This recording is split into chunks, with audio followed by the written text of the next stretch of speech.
Bila sebelum Rektor Unmus baru, Dr.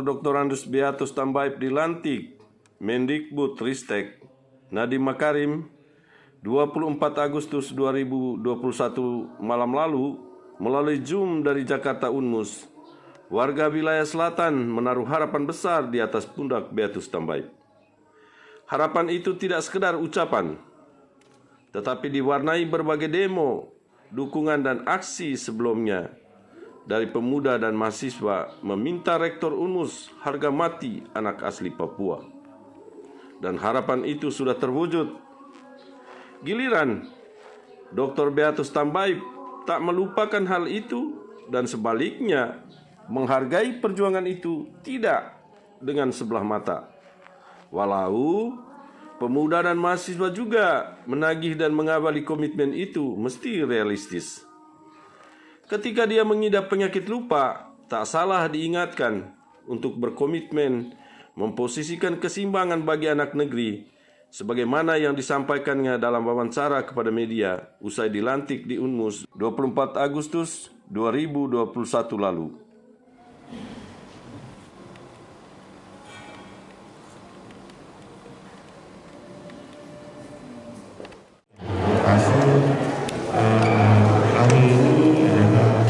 Puncak dari seluruh proses yang panjang sekali sejak Maret April hari ini kita sama-sama masyarakat baik dari luring bahwa pelantikan tadi sudah dilakukan dan sudah secara resmi saya menjadi rektor di Universitas Unmus periode 2021-2025 dan saya menjadi bagian dari sivitas akademika Universitas Unmus. Ini saatnya sesuai dengan pidato dari Bapak Menteri bahwa kita bergandengan tangan supaya kita memajukan kampus terbintang kita Universitas Unmus. Kita memadukan apa yang saya miliki dan kekuatan yang ada di sini, kita satukan dan kita sama-sama berjalan lebih cepat supaya tantangan di tengah-tengah pandemi ini tidak menyurutkan semangat. Ya, Pak Rektor. Ya. Kebijakan khusus untuk memproteksi anak-anak wilayah selatan untuk menjadi dosen, Pak Rektor. Ya, kalau kita lihat di data nominatif daripada Universitas Unmus ini kan terbagi dua, ada data-data dosen itu jumlahnya kurang lebih 362 itu untuk dosen. Dari 362 itu statusnya itu ada PNS, ada non-PNS, kemudian P3K.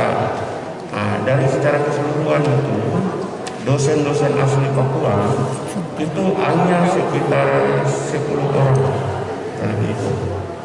Dan ini menjadi tantangan dan ya saya bersyukur bahwa saya sudah masuk, saya mewakili masyarakat yang diam selama ini karena universitas ini satu kekuatan lembaga yang dibentuk oleh pemerintah untuk bagaimana kita mencerdakan anak bangsa.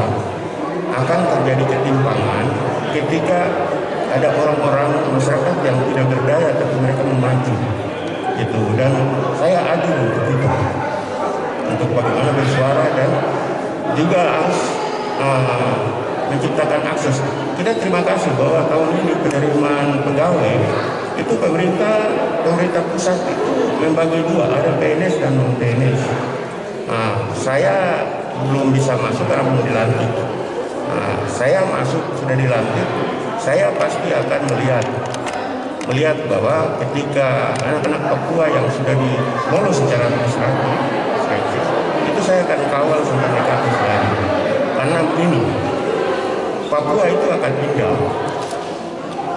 akan indah apabila seluruh anak bangsa berbeda latar belakang suku, apalagi kita lihat di tanah tanah Papua dan lebih khusus lagi Bumi Anima, maka anak-anak setempat ini harus dapat tempat.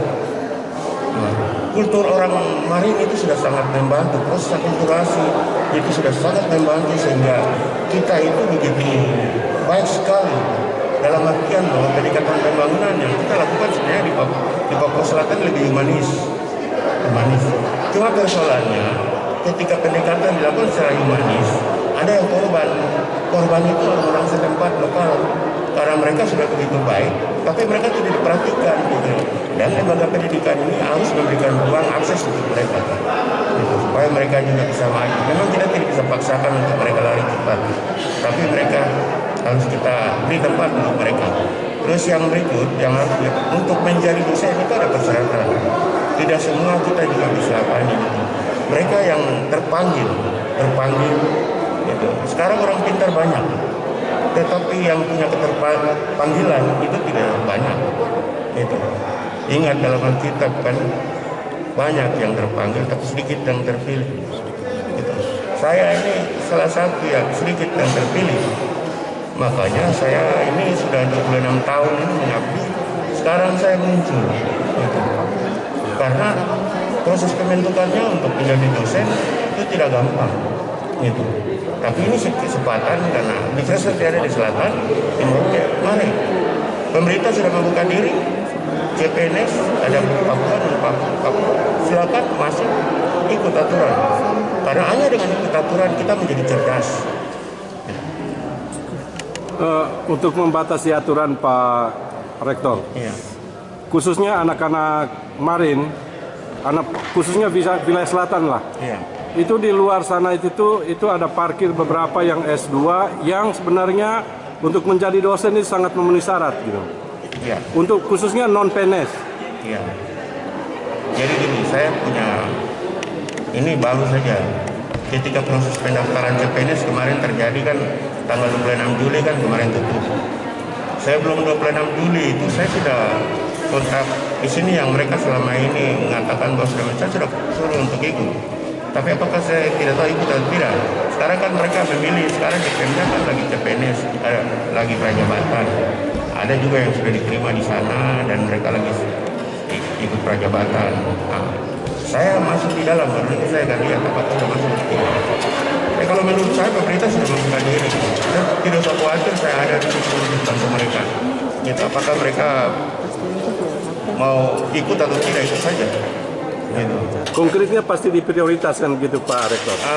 Saya pikir ruang itu sudah terbuka, pemerintah sudah membuka diri. Karena dengan CPNS ini kan ada penerimaan non Papua dan Papua asli. Bahkan itu setiap fakultas dikasih jatah 22 gitu. Sudah ada semua clear. Gitu. Tinggal ikut saja. Kalau tahun ini gagal tahun depan, dan saya sendiri juga akan berusaha bicara di kementerian tentang komposisi yang ada di dalam ini. Karena hanya dan seperti itu bahwa maka Papua itu akan maju dan berkembang.